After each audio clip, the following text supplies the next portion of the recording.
Guys, welcome to Scorched Earth Tarot. This is going to be a general reading for the sign of Leo, Sun, Moon and Ascendant. I'm so sorry for making you wait for these. I had my upload schedule all planned out. On what I hadn't factored in was getting struck down by some bubonic plague, I think. Well, I tried all day Friday to do this reading and I couldn't do it. My brain was like scrambled eggs. So I gave it a miss, took a day and a half or so off, and I'm feeling now strong enough to be able to do it right now, so I thought I'd try and do it before the light fades. I think you probably still hear I'm a little bit throaty. Anyway, I think that's everything I have to say to you. Thank you for your likes, shares, subscribes, messages, comments, all of it. Like, deeply grateful to you. Because without you, I'm just a woman sat in an empty room talking to herself, and, you know, whilst that might be accurate, it's kind of not what I'm going for here. So, anyway, with all that said, let's get some cards for Leo. Can I have 3 cards for Leo, please? Ooh, it's the first one, the Sun. I love it. It was actually the first card that came out for me in my reading today as well. And I too am a Leo. 2 more cards for Leo, please. Ooh. 7 of Wands. That's Leo as well, I think. It's about feeling defensive. We'll get to it, don't worry. And 1 more card for Leo, please. 7 of Cups. It's a card of options, potentially, or illusions. Wheel of Fortune on the bottom of the deck. This card's been stalking me this month. Not at all surprised to see it there. It's a card of Sagittarius in the Major Arcana, if you're interested. Just going to get some clarifiers. Hope that my throat holds up for the whole of this reading, because it's feeling a little bit sore already. Should do. Right. Why is the Sun here for Leo, please? Oh, 2 cards at once. We've got Justice and the 9 of Wands. Beautiful. I'm using the Shadowscapes deck, by the way, for the clarifiers. Absolutely exquisite deck if you've never seen it. I advise going and having a look, it's incredible. Where's the 7 of Wands here for Leo, please? We've got the 4 of Pentacles. It's Earth energy. I'm not taking all of those, that's ridiculous. There's like 6 cards there. Ace of Pentacles, Hierophant, 3 of Swords, 5 of Cups. We'll shuffle them back in if they want to come out. I'm sure they will. Why is the 7 of Swords here for Leo, please, for December? I've got the 8 of Cups. Water energy. Interesting. And why is the 7 of Cups here, please, for Leo, the month of December? There's 2's come out there. We've got the 7 of Pentacles and the Page of Swords. How interesting. At the bottom of this deck, we've got the 3 of Pentacles. That's Earth energy, but that talks about working together with people.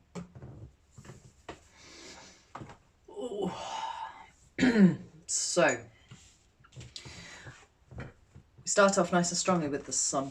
Well, as I said, this is the card of Leo, Strength being the other card of Leo. And this is the one that I prefer to see out of the 2 of them. Because for me, strength only ever really comes up when you're in a situation that calls upon you to draw on those reserves of strength that Leos have, you know, through strength of character and whatnot.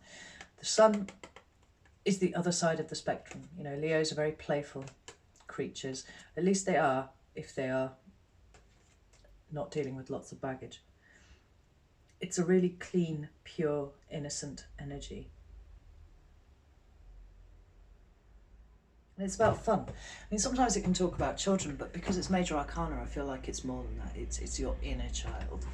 You know, that thing that we put to one side as we grow because we're so desperate to be perceived as adult and you know, ready to go out into the world and things like that. And the value of the inner child is lost somewhere along the line until you get to a certain age, and then all of a sudden the value of that inner child, if it's been lost, if it's been stuck in a bag, if it's been repressed in some way, until it comes to the fore. And this is your energy, and I love it. The two cards that you got to clarify are Justice and the Nine of Wands. This is quite an interesting pairing, because Justice is Major Arcana as well. It's the card of Libra. And for me, it talks about notions of natural justice, you know, things being universally fair or universally right, or you know, the reverse. But when it comes out in the upright, as it has done here,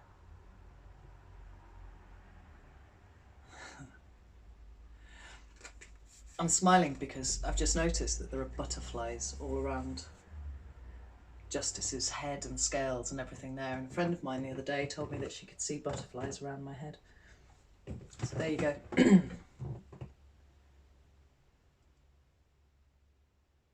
But it talks about things,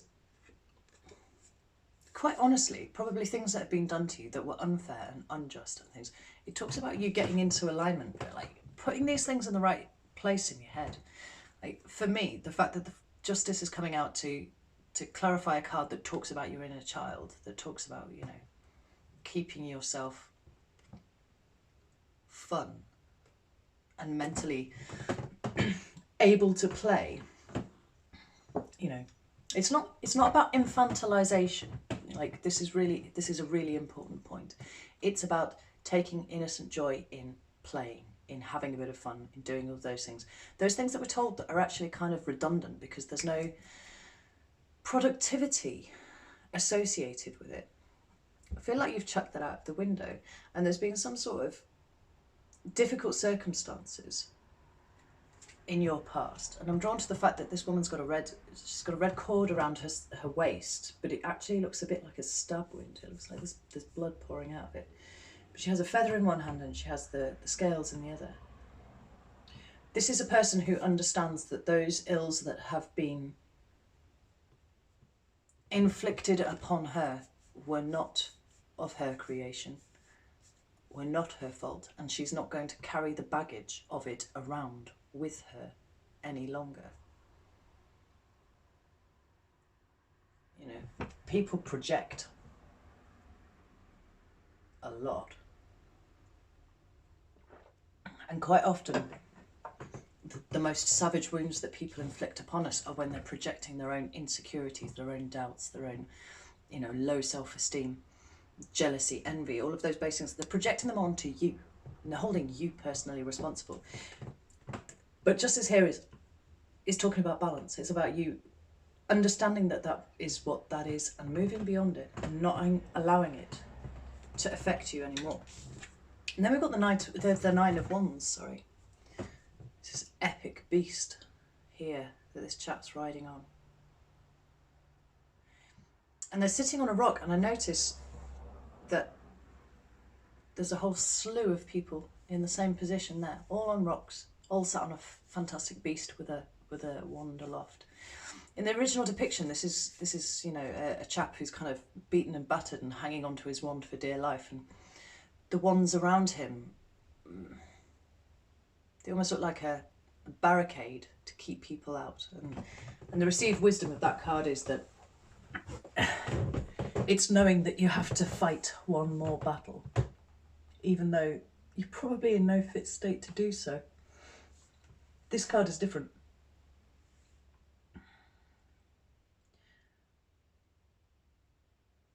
This card speaks to me of knowing that you have battled, knowing that you will continue to battle in future, and maybe that there is a battle directly in front of you, and maintaining the same level of grace and poise and majesty in the face of all of them. You know, maybe this slew of other rocks and other beasts, it's not others, it's previous fights. Like, I don't know how well the camera will pick that up, but it's a devastatingly beautiful card.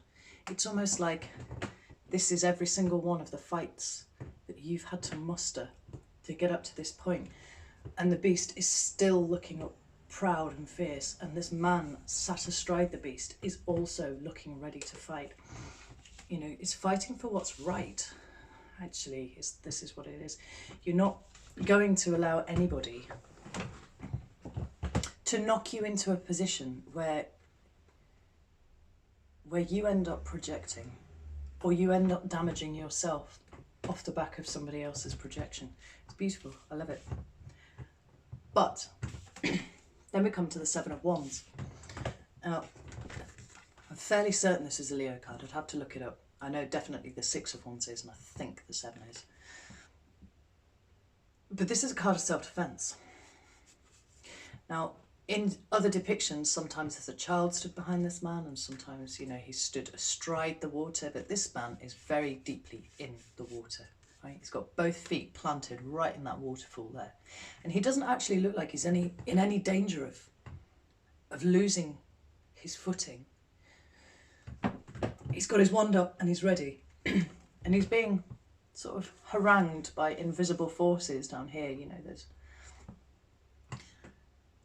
there's wands being thrust at him from below. And so you can extrapolate from that this person is fighting not only from the higher ground, but also with a really solid footing in their own emotions. Even though the emotions are quite fierce, you know, they're coming over this rock in a torrent. This person is quite secure in what they know, and they're prepared to fight for it as many times as is necessary. The two cards that you've got that have come up underneath that are the Four of Pentacles and the Eight of Cups. And these are two energies that sit at the other side of the spectrum from each other, because the Four of Pentacles, depicted here as a kind of smalgus dragon with a clutch of pentacles beneath him that he's clinging onto really tight because they're precious and they're his. And then we've got the Eight of Cups, which is about moving away from things, putting things down, recognizing, you know, after a level of introspection, both emotional and, you know, on a soul level, knowing that those things that you've put lots of effort in, lots of work into, don't serve you anymore, and you're prepared now to turn around and go and find something that will fulfill you. You know, this mermaid here in the Eight of Cups, she's headed off into the deep. Yeah. She's carrying one cup, but all the rest she's leaving behind. And she's got a little light on her head, a bit like a lanternfish, but prettier. And she's going off into the depths. You know, and as we know from tarot, water is emotion. Emotion. She's plunging the depths. She's looking for more.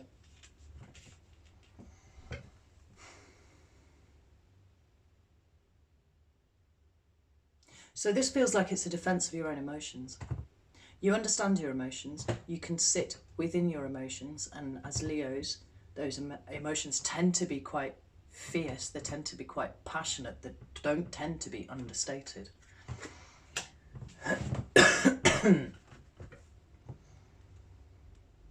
And then we have these two cards which sit at opposite ends of the spectrum. I'm going to get a connecting card and find out what bridges those two and why you need to feel defensive about it, or why you will feel defensive about it. That's probably more to the point. Here's one more. All right. What is the bridge between the Four of Pentacles and the Eight? What's the bridge between the Four of Pentacles and the Eight? What is the bridge between the Four of Pentacles and the Eight? Here we go. Okay. We have, in fact they came out in that order, the renewal of an old relationship that you thought was dead and buried, that was gone. And then we've got a King of Pentacles here, and we've got a Nine of Pentacles here. And if I was to put money on it, I would say that you, Leo, are depicted here as the Nine of Pentacles. You know, this is a card of independence. This is someone who is self-sufficient emotionally, materially, you know, in every conceivable sense. This person does not rely on anyone else. Notice how it's not come up as a Queen of Pentacles. a natural counterpart to the king. This is someone who has suffered, because a lot of the earlier Pentacles cards are about hard work and suffering. They have got to themselves to a point where they are self-sufficient, they are happy with where they're at, and they're not looking for anything with anyone. They're enjoying their singlehood, they're enjoying their independence. I'm coming to the king, don't think I've forgotten.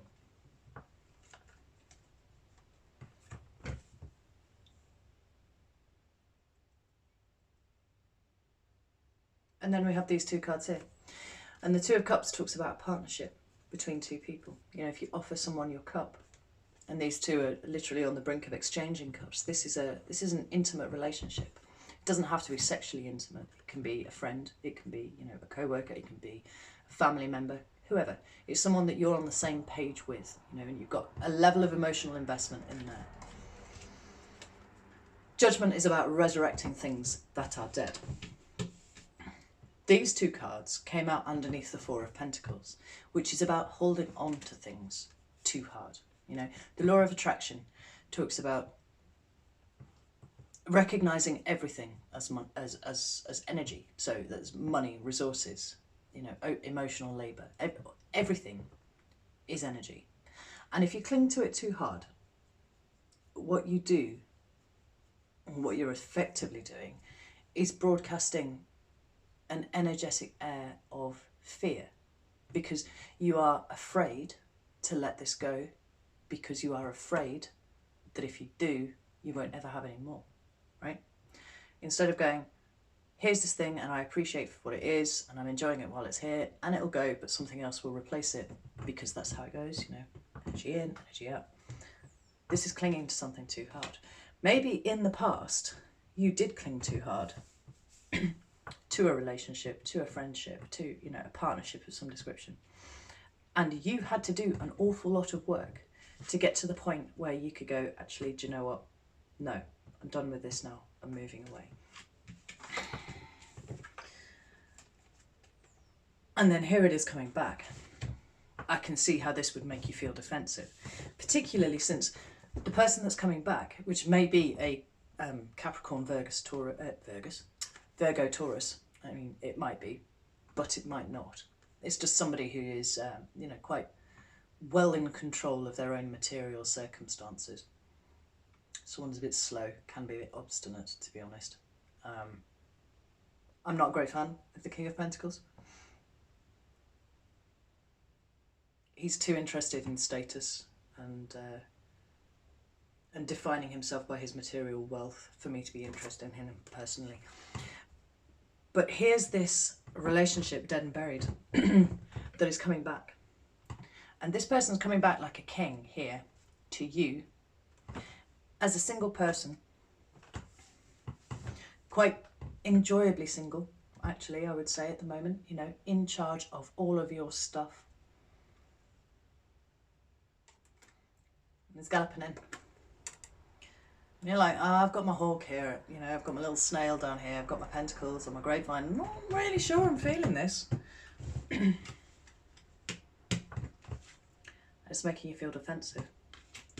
I feel like this is definitely someone that you have known that is coming back. They're coming back in an improved fashion, but it's what they think is improved. It isn't necessarily reflected in the way that you would like to have seen them improve when you finally let this all go in the first place.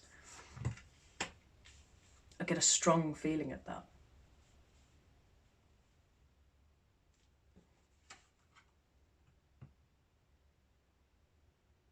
I'm just looking at these two faces at the top of the cards. It's reminding me of something, but I'm having trouble bringing to mind what it might be. What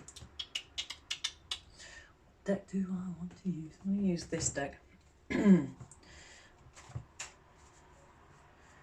How does Leo feel about this King of Pentacles?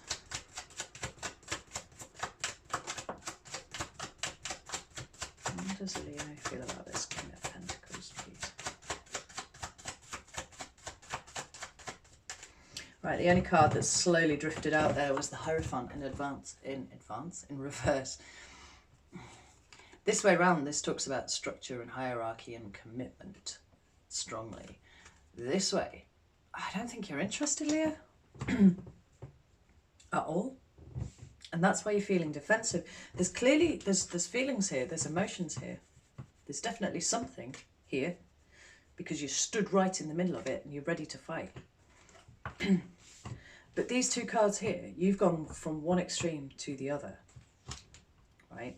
And you spent a great deal of time writing yourself, putting yourself here. And I feel like all of this that this refers to occurred at some point after the loss of this previous relationship. Like, you did all the work and you did it by yourself.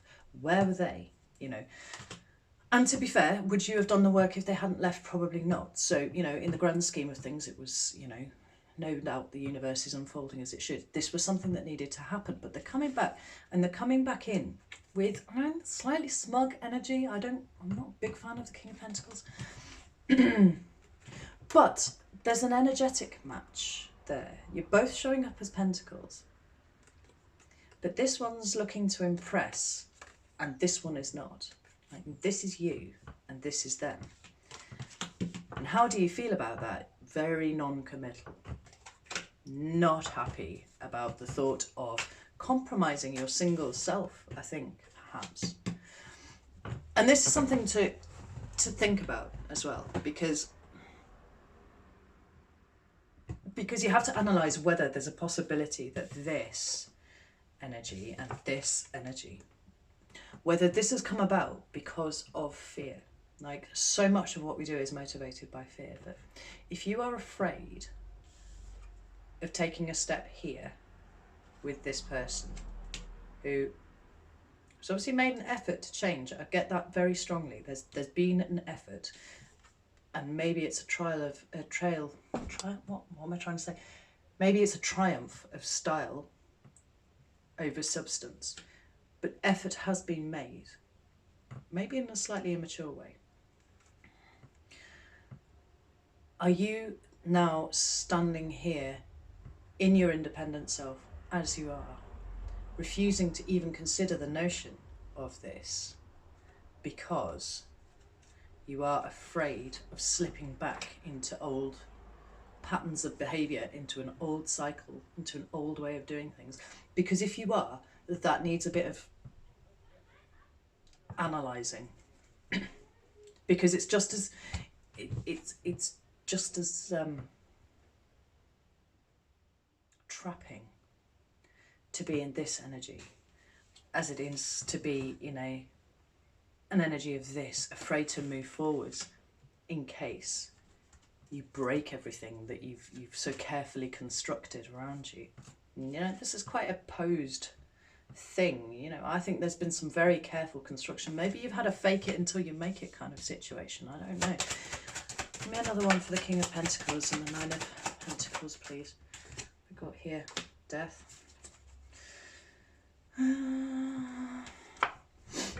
Could be a Scorpio.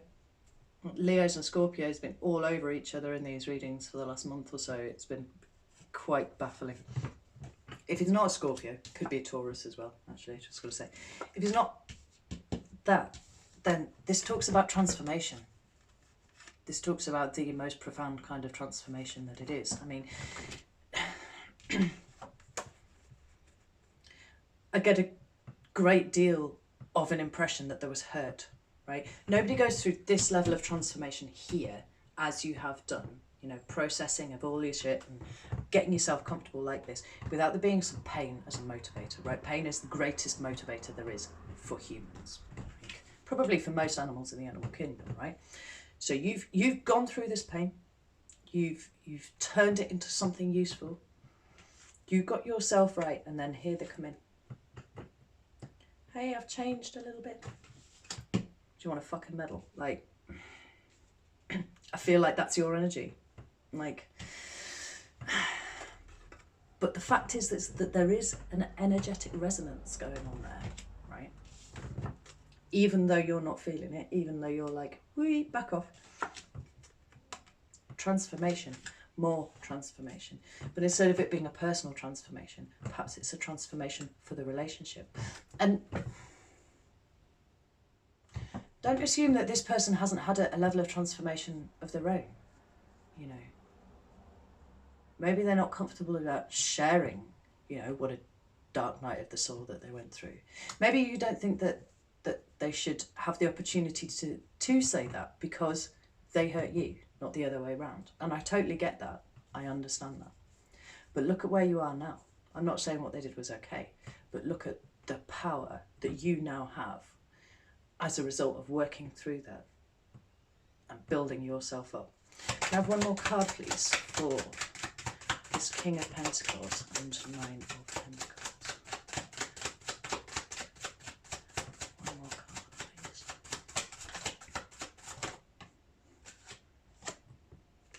We've got the Four of Wands and Two of Cups. Maybe this is somebody who was a soulmate. Maybe you understood they were a soulmate first time round and they did not.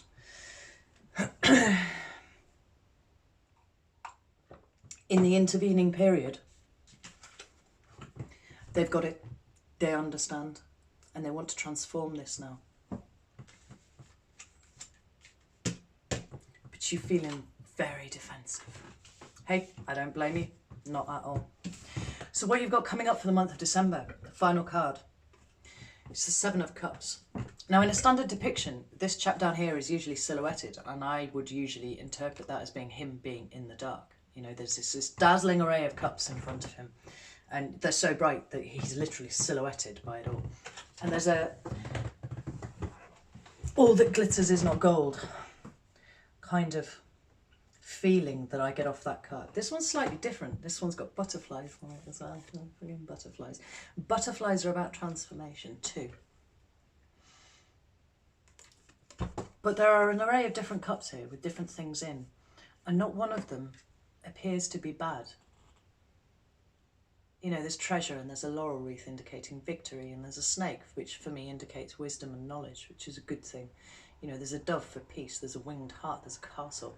There's a dragon here. Like, I don't know, I think the dragon's really cool, and frankly, if somebody came and offered me a dragon, I would just be, yeah, like, I'd totally have that. But all of these options here are open to this person, and this is you. And I feel like you're actually confused about, you can see everything that's being offered to you, but there's confusion, there's bafflement coming off this. Maybe it's something to do with this, which is the Seven of Pentacles. For me, the Seven of Pentacles is kind of worth a card that speaks of assessing how much effort and energy and care and things that you've put into a situation already to decide whether or not you want to continue, or whether it's time to cut your losses, because I feel like you've cut your losses once before. You've done that, and here they are at the back. They're, you know, claiming at least two have changed a little. They're coming in like a king, and they're matching you, you know, almost, you know, above you, if you will. You know, they're coming in as a court card. You're coming in solid independent here, claiming to have had their own transformation. And you're like, I don't know about this. Like, look at these fruits, they're all weird, you know. They're very alien looking fruit. Maybe you've never grown these fruit before. Maybe you don't know how they're supposed to look. But these are two sevens. And these are sevens of spiritual numbers. This is big stuff going on. This is evolution up. There's a dragon on this card as well. How funny. Two cards with dragons on. And there's even a dragon on the back of this one as well. Maybe dragons are relevant to you. I don't know. But it feels like there's an energy of going backwards and forwards here. And it's on yourself. Like, I actually don't think that this person, I think they're going to come in and they're going to say their bit, and then they're going to step back. Because whether you like it or not, they do energetically match you, and they do understand you, and they do have probably already worked out that this is how you're going to be feeling. And I feel like you're going backwards and forwards, and you're flipping between all of the cups. Maybe you're looking for motivation. Maybe you're looking to see what they're hidden agenda is. There's nothing hidden here though on these cards. Everything is very open, everything is very clear, and yet there is still this indecision, there is still this fear of committing to one cup or another, one course of action or another. And then we've got the Page of Swords. Now, the Page of Swords talks to me usually of messages, of spying, you know, things like that. But look at that card. I don't know if the camera can pick it up. I can't see what you're seeing. I'm assuming you can see the card at all, but pages very much do talk to me of new beginnings in things. Now this card is covered in swans. Some of them are black, some of them are white. They're going up in a swirl. And there's a woman with wings, you know, maybe an angel, and she has one sword in her hand and it's upwards, which, you know, if you've ever seen any of my readings before, I like that. She's cradling a baby swan, a cygnet, right there.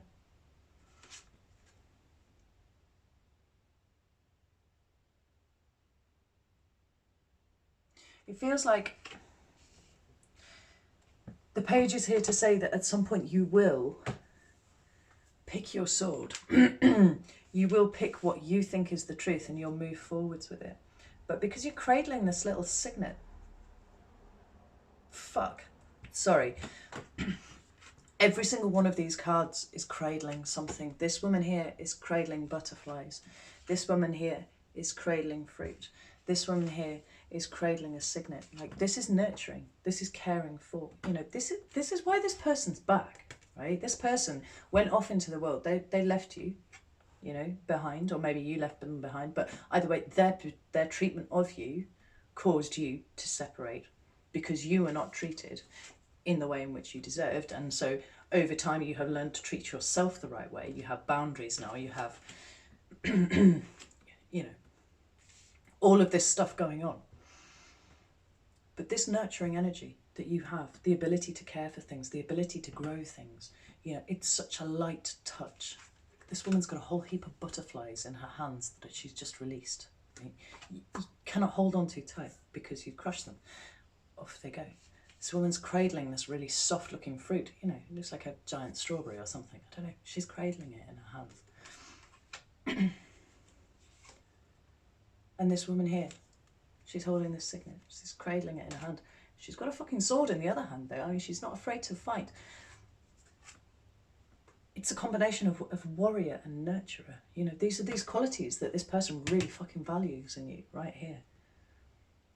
I'm going to pull another card. This is what they're back for though. They've been off into the world and they've looked for better. And there isn't better because you are special. You know, what you have to offer, the delicacy of what you have to offer, which is not in the slightest bit restrictive or oppressive. It's just supportive. This is what they want. And in the time that they've been away, you've pulled all of that energy into yourself and you have grown and you have bloomed and you have become something really quite incredible. And I think they've seen it from a distance, because I get the impression that there is geographical distance here, but somehow they've kept tabs on you and they've seen it. They've seen your glow up, Leo, and they want back in. Can I have another card, please, for the Seven of Pentacles, that Page of Swords?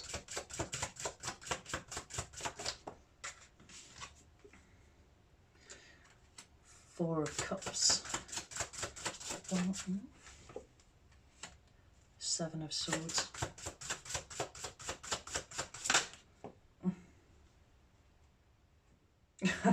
Okay, there's whole storylines just coming out here, right?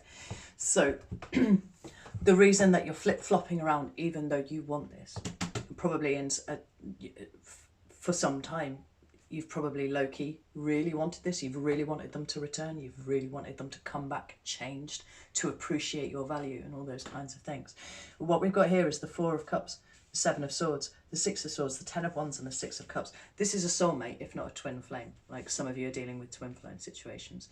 Not all of you, but some of you. But at the very least, this is a soulmate. And this flip-flopping around and this should I, shouldn't I, shouldn't I do is is because you're afraid. It's because you don't want to be hurt like you were hurt before.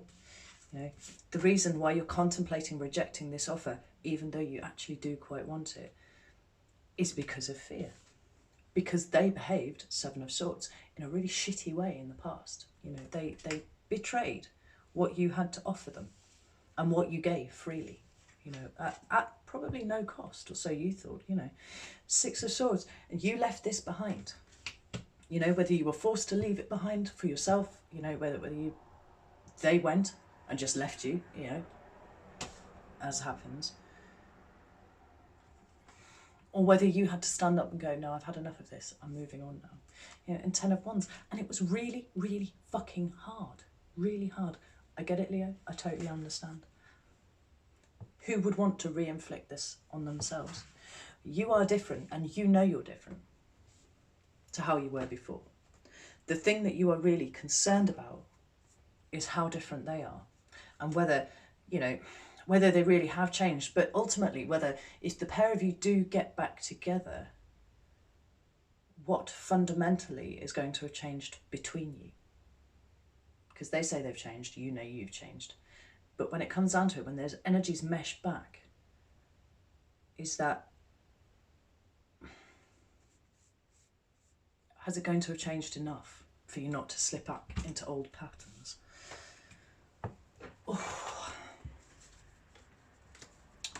Wheel of Fortune on the bottom of the deck here, and the Six of Cups, in fact. Past love, past relationship, you know. But the Wheel of Fortune comes when things are going to go up, you know. And this person's coming back. That might be part of the upward swing. But for the month of December, what I see is a lot of indecision from you. Some of it based in fear, some of it probably really quite sensible, I would think. Can I have some advice cards for Leo, please, for the month of December? There's one. Okay.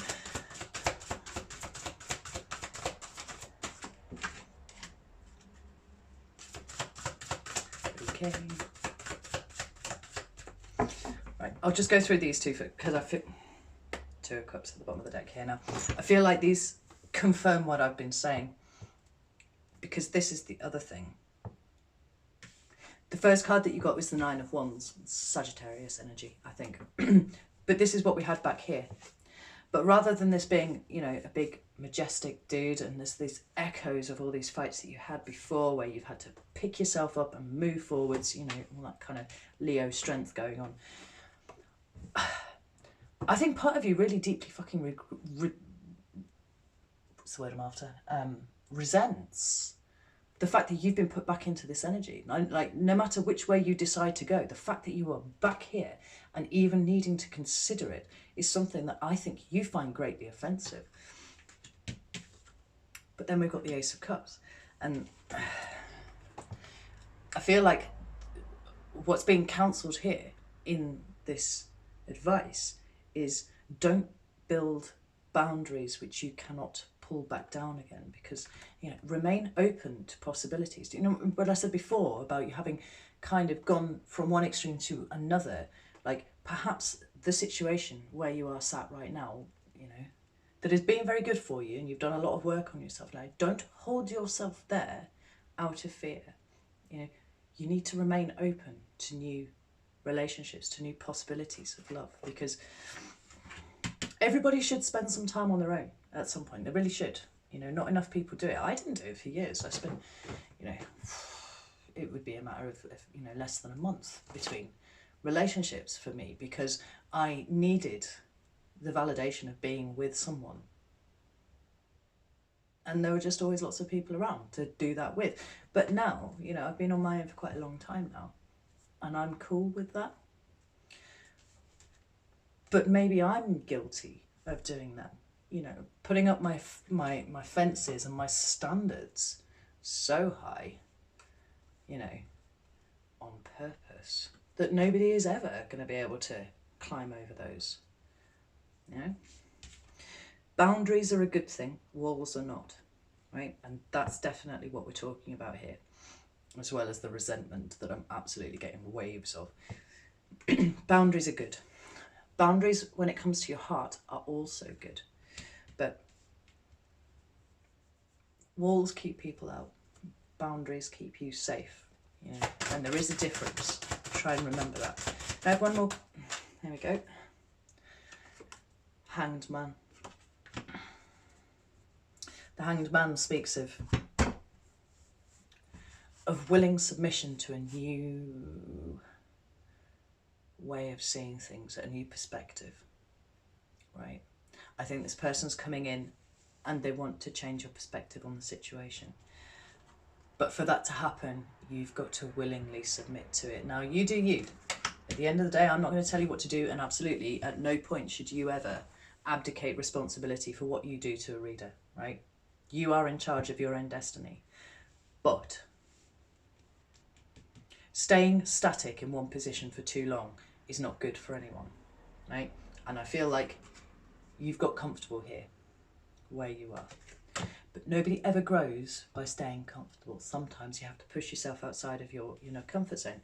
You have to hang yourself upside down from a tree, get a rush of blood to the head, something like that, because you run the risk of missing opportunities and possibilities that are now arriving for you because you are in the right place to be able to receive them. This work that you needed to do is evolved you up a lot, and it's been great. But maybe it has for this person too. Just saying, So I wish I could give you a clear outcome for December, but the fact is you're just going to flip-flop around for a little bit. The only thing that I can give you that is clear is this advice right here. And maybe we'll revisit in the mid-months readings and see what's going on. But I'm going to leave it for there. I'm going to leave it there, Leo, because my throat's starting to swell up again and I need some more painkillers and whatnot. But if you've stayed with me this far, thank you. I really appreciate it. And like, share, subscribe, do all those shiny things. And I will be back in probably just over a week with your mid-month reading. All right, take care, Leo.